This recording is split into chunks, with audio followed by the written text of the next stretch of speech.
Well, by this time tomorrow, an American actress from Los Angeles will be called Her Royal Highness Princess Henry of Wales. And it won't be for a movie role. Giving us the latest on the Windsor Wedding is our UK correspondent, Natalie Powell. Natalie, thank you so much for coming through. Well, one more day and the moment arrives tomorrow morning. How are preparations going?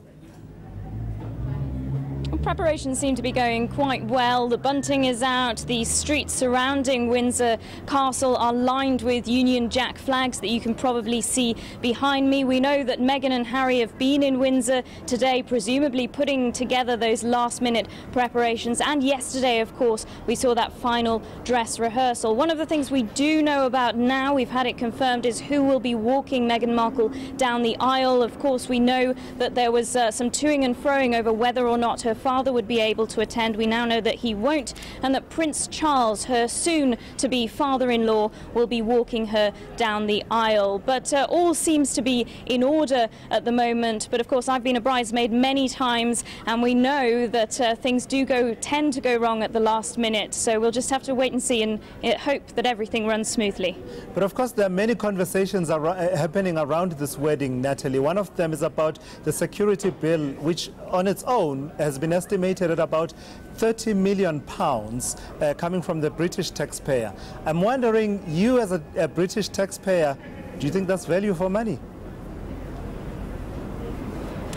Well, it's not surprising that that is the estimated figure. There is a lot of security here in Windsor. We've seen police on horse. We've seen groups of police around, sniffer dogs. So it's not really that surprising that that is the estimated sum of money. Of course, what we've got to realise is that this security is not just for the royals. They will, of course, have their own private security, but it's for the people attending. And we are expecting tens of thousands, if not hundreds of thousands of people in Windsor, of course, for the special occasion tomorrow, and it's to keep them safe. And we know in this day and age where we've seen things like attacks against the UK and indeed Europe, that heavy police presence when there are big crowds is something that makes people feel more safe and secure. What you've also got to realise as well is the amount of money that this is bringing in. All of the hotels in Windsor are fully booked, and in addition to that, it's bringing in a lot for the local economy. The restaurants are busy, the shops are busy,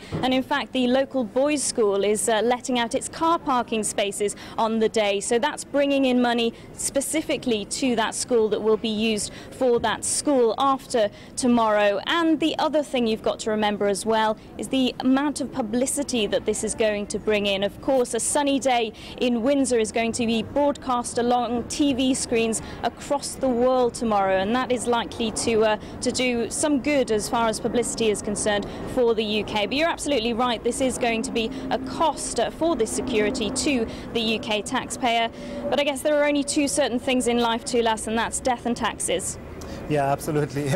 Is there a sense, though, Natalie, that of a passing of a period of history? For instance, will this possibly be the last high-profile royal wedding ever?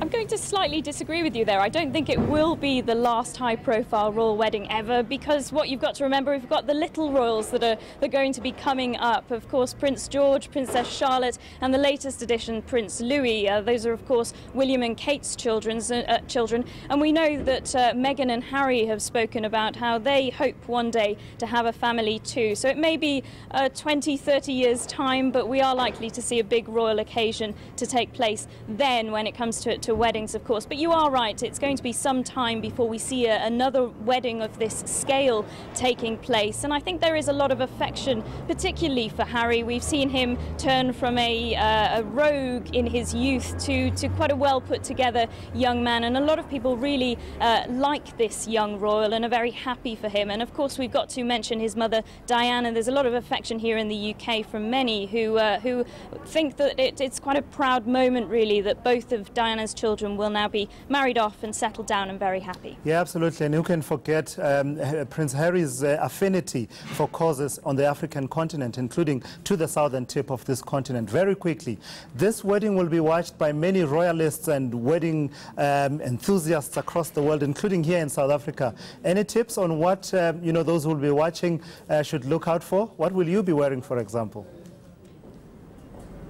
Well, it will kick off at about 10 a.m. local time in South Africa. That's when we're expecting the celebrity guests to arrive. And of course, Prince Harry and Meghan Markle have a lot of celebrity friends among them. After that, we're expecting the royal family to arrive. The last person to arrive before the bride herself will, of course, be the Queen. And then we get to see Meghan Markle arriving and finally see what that dress is going to look like. That's expected to be about 1 o'clock in South Africa. In terms of Harry, well, it's very likely that he's going to be wearing some sort of military regalia, but all will be revealed tomorrow. Yeah, I see you don't want to let the cat out of the bag in as far as what you'll be wearing, Natalie.